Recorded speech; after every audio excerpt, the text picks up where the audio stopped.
to speak to counterintelligence as it relates to the status quo right now. Thank you, Sasha. Members of the commission, I hope I'm the only intelligence officer in this group. Perhaps others of you have roles to play. When I first wrote the first article, I said it was a counterintelligence challenge. And the reason I said it was a counterintelligence challenge was because I knew immediately that this was a bioengineered virus. I don't believe it came out of the Wuhan facility. I believe it came out of George Soros's separate facility or the military members from NATO Gladio.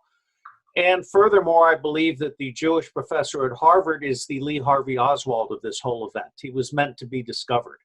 And this was an attempt to blame the Chinese for what is in fact a deep state, Bill Gates, Rockefeller, NATO initiative. Bill Binney and I have been talking about this. Bill is the former senior executive from the National Security Agency. Bill and I are intimately familiar with everything we have, which is to say every email, every cell call, every text, every Instagram, every Tinder, all of us.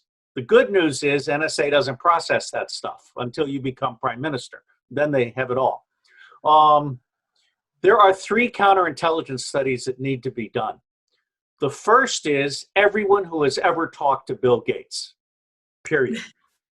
Second is all of the insider trading, because Bill Gates briefed this in Switzerland in early January, and massive amounts of insider trading took place. That's the second counterintelligence study that needs to be done. And the third counterintelligence study is the media.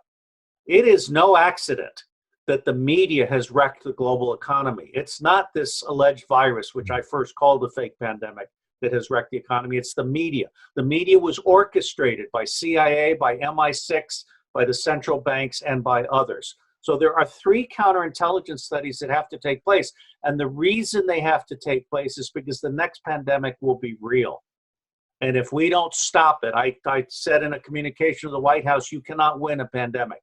You have to find and kill the people planning the pandemic before they do it. So from where I sit, a counterintelligence study is absolutely essential. Thank you.